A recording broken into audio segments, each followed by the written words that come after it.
கர்த்தருக்கு ஸ்தோத்திரம். தேவனுக்கு மகிமை உண்டாவதாக.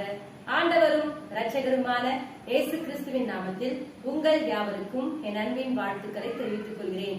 இந்த நாளுக்குரிய வேத வசனம், துன்மார்க்கரும் தேவனை மறக்கிற எல்லா ஜாதிகளும் நரகத்திலே தள்ளப்படுவார்கள். சங்கீதம் 9:17. என் அன்பு தேவஜனமே, தாவீது சொல்றாரு, துன்மார்க்கரும் தேவனை மறக்கிற எல்லாரும் எங்க தள்ளப்படுவாங்கன்னா நரகத்துல தள்ளப்படுவாங்க. ஆகவே நண்பு தேவச்சனமே, இந்த நாள்ல இந்த வார்த்தைகளை கேட்டுக் கொண்டிருக்கிற நீங்க ஒருவேளை துன்மார்க்கமாய் வாழ்ந்து கொண்டிருக்கலாம், அல்லது தேவனை மறந்து உங்களுடைய இஷ்ட போன போக்கில் நீங்கள் வாழ்ந்து கொண்டிருக்கலாம். ஆகவேதான் இந்த நாள்ல நாம் அப்படி தேவனை விட்டு தூரமா போவோம், இல்ல தேவனை மறந்து வாழணும்னு சொன்னா நமக்கு நரகம் நியமிக்கப்பட்டிருக்கு. ஆகவே தேவன் நம்மை நரகத்துக்கு போவதற்காக தெரிந்து கொள்ளவில்லை, அவருடைய ராஜ்யத்துல சேர்த்துக் கொள்வதற்காக தெரிந்து கொண்டிருக்கிறார்.